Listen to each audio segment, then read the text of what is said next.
Hello, survivors. This is your girl, Abby Ayola Williams, and you're now listening to How to Survive Society. How to Survive Society is a weekly podcast that features survivors. These are people that have been through the ringers in life. They've been through hell and back, but they choose to stay positive. They choose to win. They choose to thrive, and they choose to survive. So let's get right into it.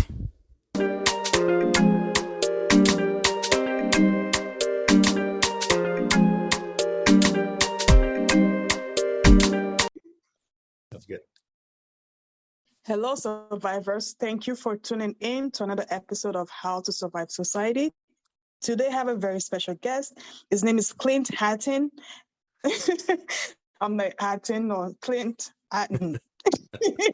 He's an author, motivational speaker, personal development, and leadership coach. So we are going to talk about his life, when his childhood, his adulthood.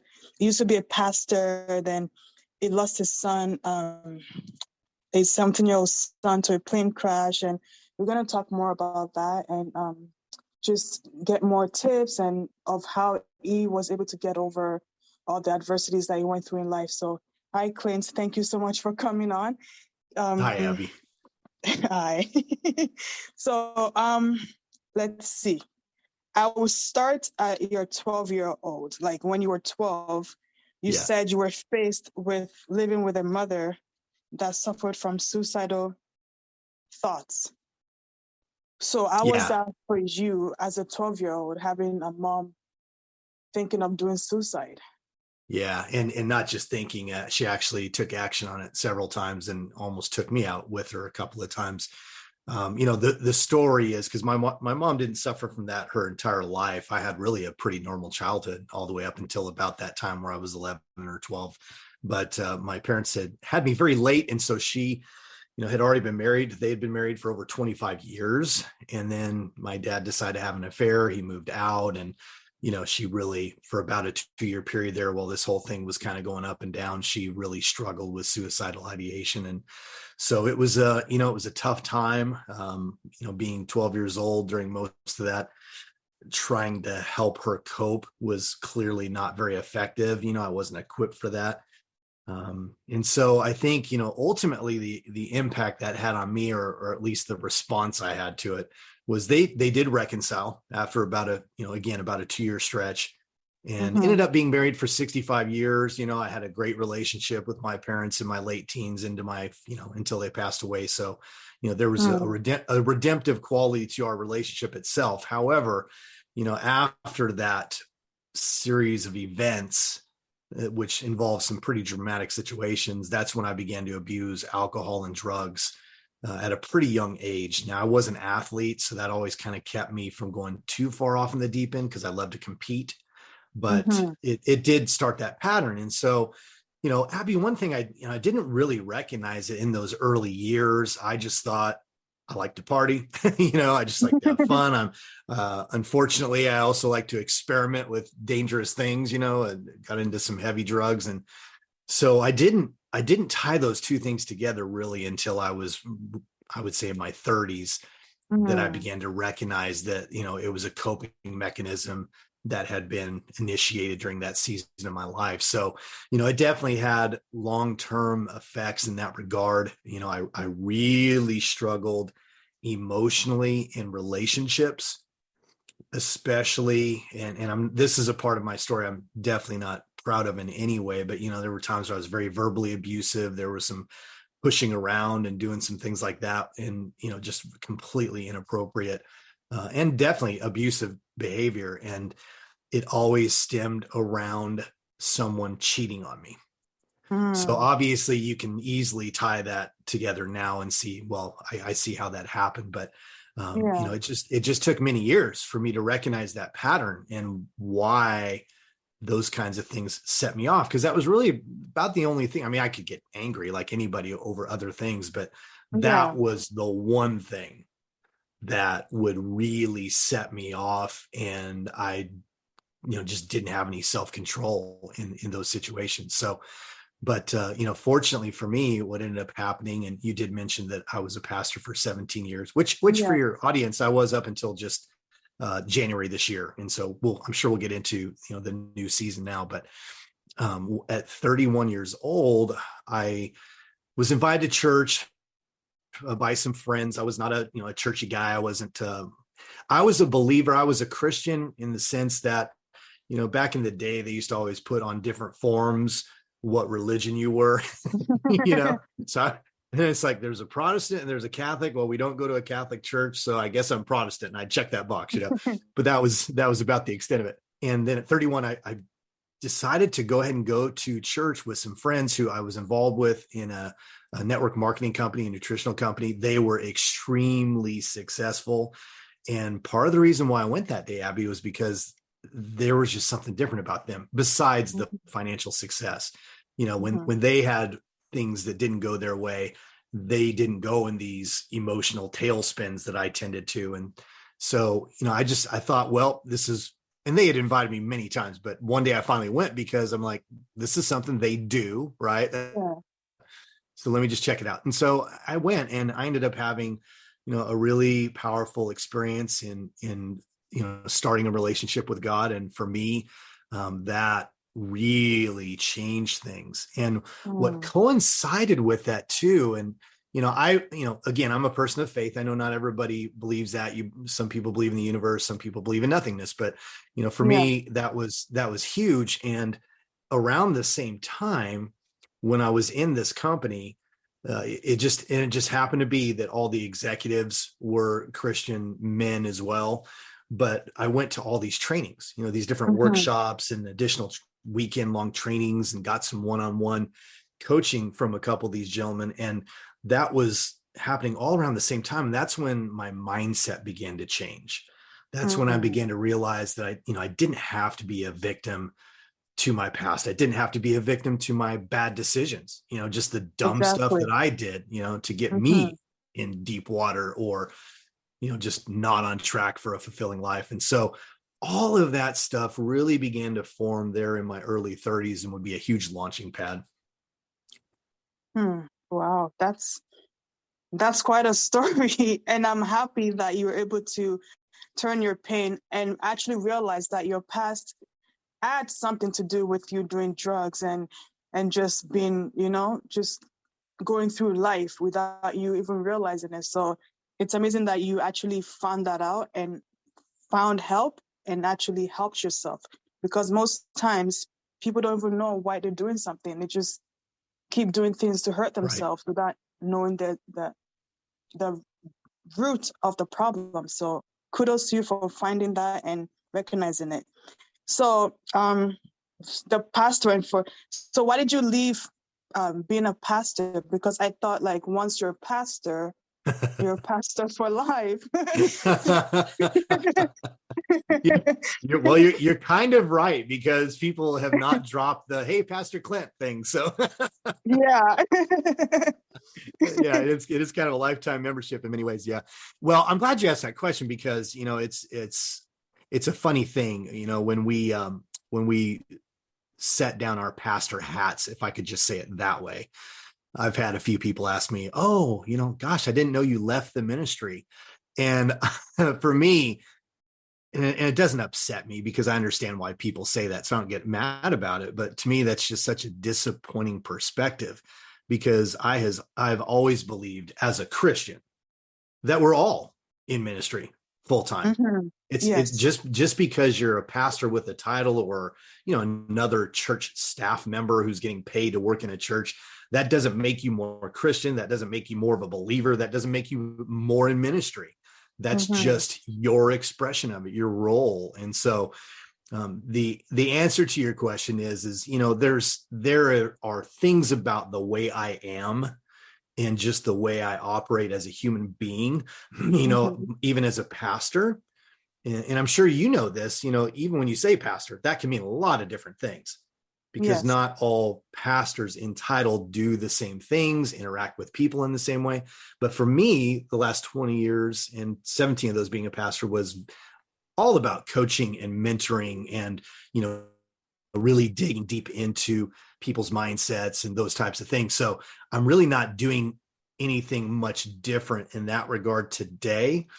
But what happened was, there was, and we can get into this in a minute, when we lost our son Gabriel a few years ago, it caused us just to look at a lot of different things and decide, what do we really want out of life? And one of those things was, I had wanted to find a way to, break outside of the four walls of the church and be able to help just about anybody too.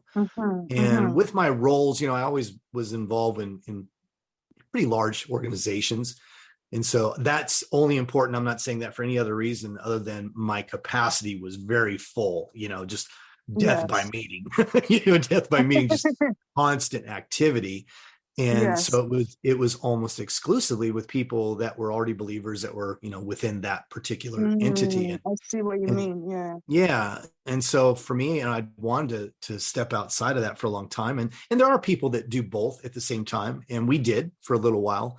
But and again, we'll get more into the story of my son here in a minute. But that factor just became a real burden for me, that I just felt like my season of being a quote unquote pastor, which for me means just vocationally, was coming to an end. But as far as who I am, we still minister to people all the time, and we still have a pastoral heart. That makes sense. So you want to be able to reach everybody, not just the believers that's in your circle. So yeah, I can understand that. That's a good way to put it. So talking about your son that you lost to a plane crash.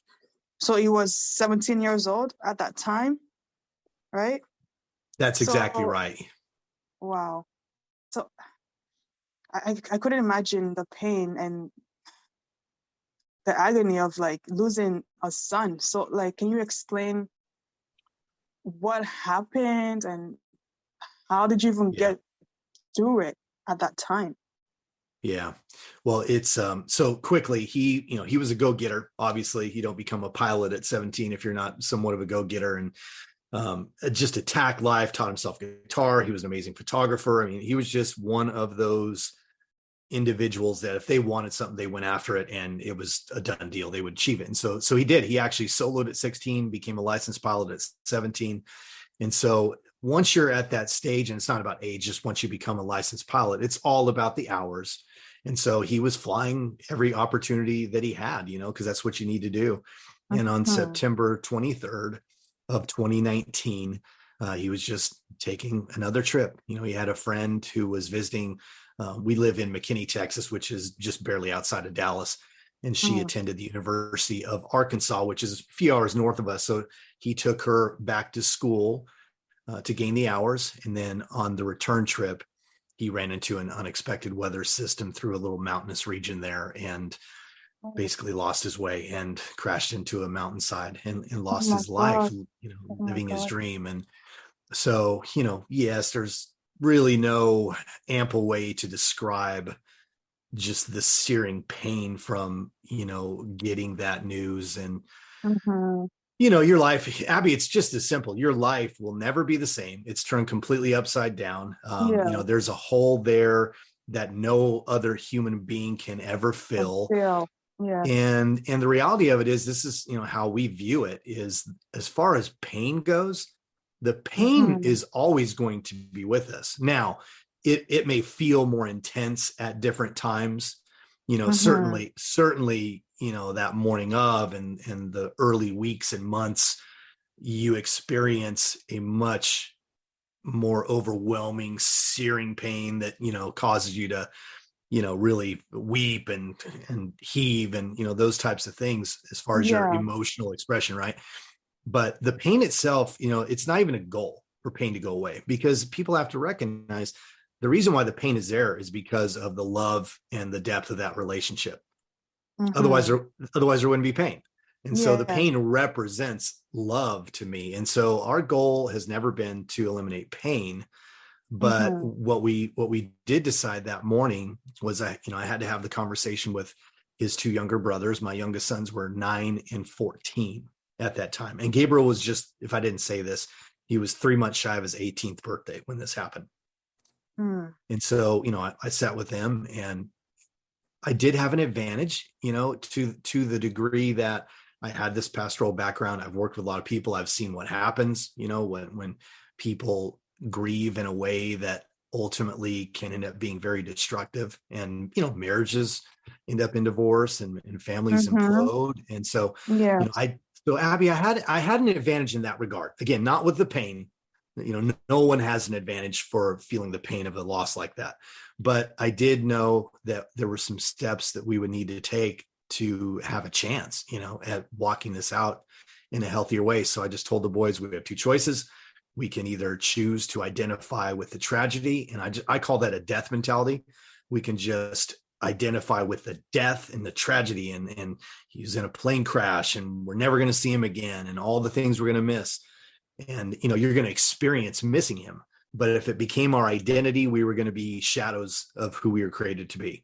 Our second choice was to choose life, and choose life simply meant, I just described to you in kind of a shotgun blast, what he was like and how he attacked life.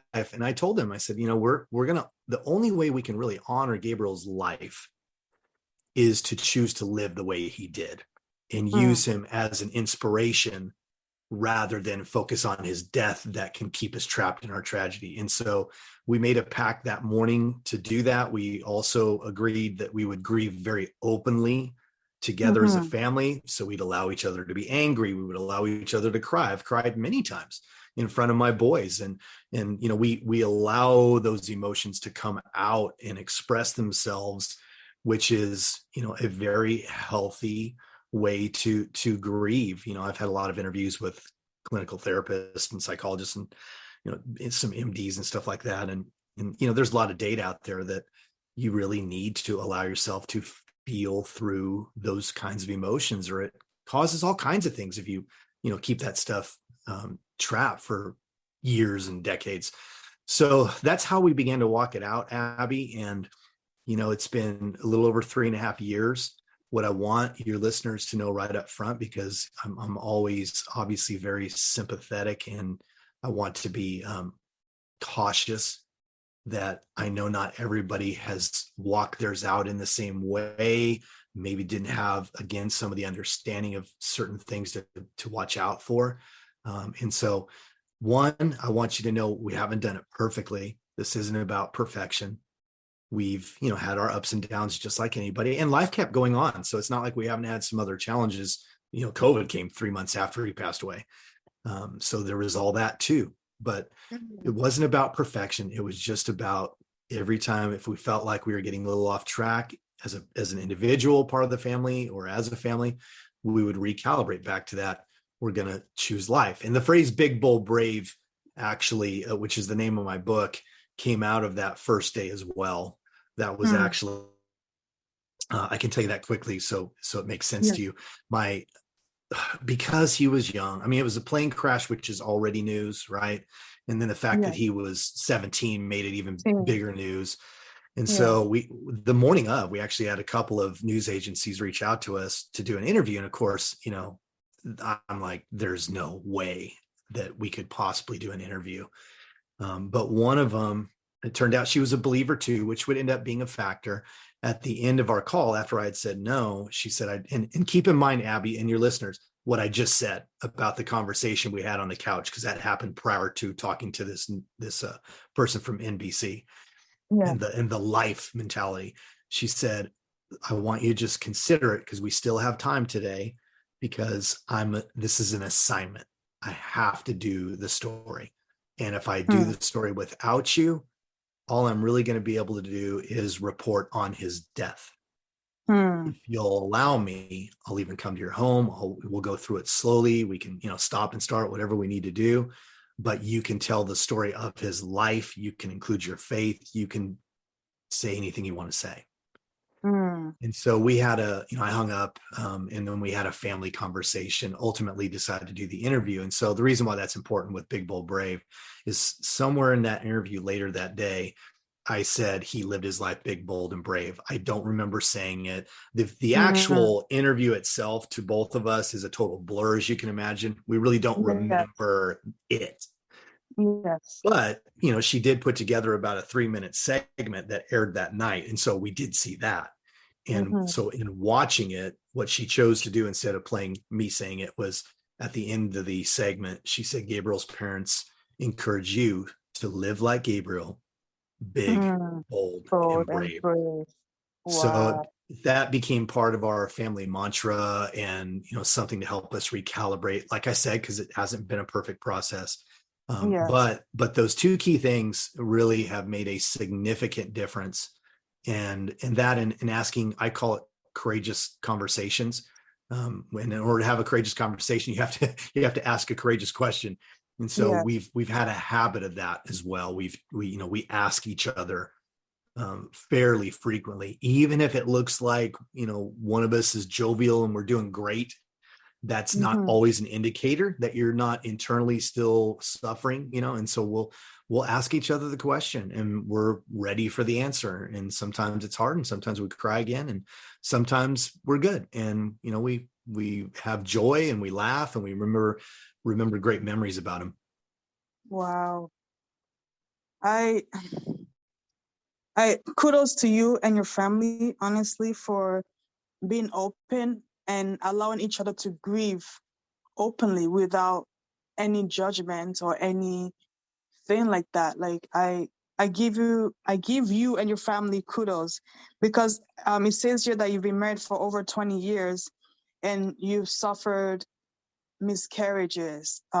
Your son's been born prematurely Mhm. and all Yeah. those things, and also losing a son at the age of 17. Those three things alone would have broke apart any family, no matter how strong they were before. But the fact that you and your wife and your children decided to go through the, go through life together and go through the pain and sorrow together, my ads goes off to you. So my question now is, for you and your family, how do you? I know you said it's because of Gabriel and you know the way he lived and stuff. Is that the only mantra that you follow when it comes to working on your relationship, especially your marriage? Because I know that could be tough after having so much losses, right? So is that the only thing that you use to get through things, like live bold, brave, and follow Gabriel the way he lived his life and stuff like that? Or do you have other tips that you've used in the past? Yeah, that's a phenomenal question. The real answer is that, and you already really framed it well, because we have went through different things throughout the years, and the Mm-hmm. miscarriage and and the preemie babies, that was a very difficult challenge. Gabriel was born at 3 pounds 12 ounces, which was a little scary. And then Liam, our youngest, was born at 1 pound 14 ounces 3 months early. Oh She was my actually gosh. she actually had preeclampsia. Yeah, Emerald says just pregnancies have not treated her well, and she had preeclampsia, which, if your listeners aren't familiar with that, your blood pressure skyrockets into the 200s over 100s, and your organs are basically about ready to shut down, and you're going to die, and so will the baby. So they have to go in. There's no other option. And so, Hmm. to your point of just our overall journey, and I want to make a point, by the way, because I know this sounds like this long list and this poor family, all they've ever done is suffered, and that's not true at all. And we don't even see ourselves that way. We've had a lot of amazing experiences in life, beautiful friendships. Our roles as pastors had many different great experiences. So know that life is often a mixed bag, right, Abby? There's really beautiful things, and then there's Right. some tough things. But what happened is, I think, when you look at our overall pattern, the reality of it is we started living big, bold, brave a really long time ago.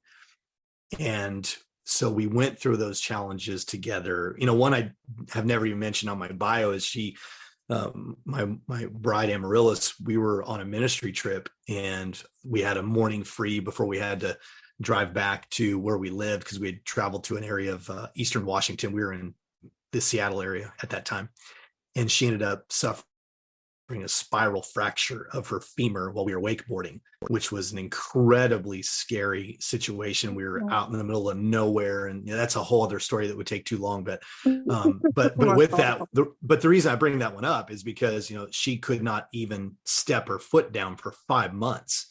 Oh my So, goodness. and Liam, our littlest, so we had all three, obviously at that time. Liam was very little. So, he couldn't jump on her. She couldn't drive. She couldn't do anything, so there were things that we've experienced that have, um, forced us in a sense as a family to meld together and, change our rhythm and adjust to challenges and those types of things.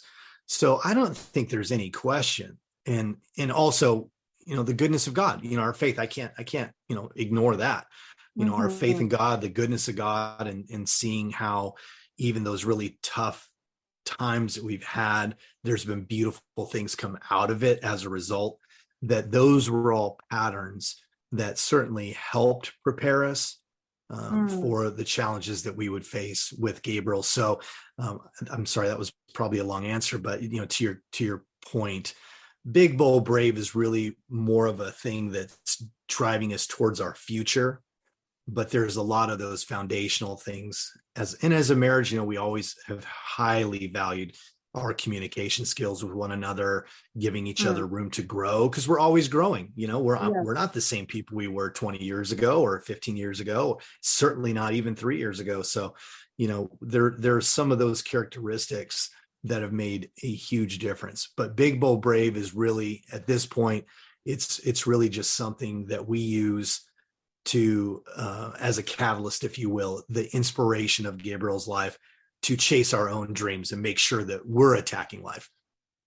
That is so amazing. So how can someone get your book, Big, Bold, Brave? Where can they find your book and support you and your family? The best way to get more on just me and Big, Bold, Brave and the mission is to go to my website, which is bigboldbrave.us. Yes, I know it's .us, people, but I actually chose that domain very intentionally because I believe, just like what we're doing right now, hopefully we're adding value to people's lives because we're collaborating. And so bigboldbrave.us, you can go there and you can find out about, how to bring me in as a speaker, coaching, all those things. If you live here in the States where I am, you can buy the book right through the website. However, I know you're in Canada and probably have other listeners across the globe. So just because of shipping craziness, they'll want to go to Amazon or one of their favorite online retailers and buy the book there. But what I would encourage them to do, Abby, is I started a newsletter just a few weeks ago. It's only once a week on Fridays. I hate clutter. So it's only once a week. I'm not going to blast you with 5 emails a day, and it's not going to be 8 pages long. It's very brief. I usually put out some free coaching content. And so they can go to the website and subscribe to that no matter where they are. Okay. Sounds good. Thank you.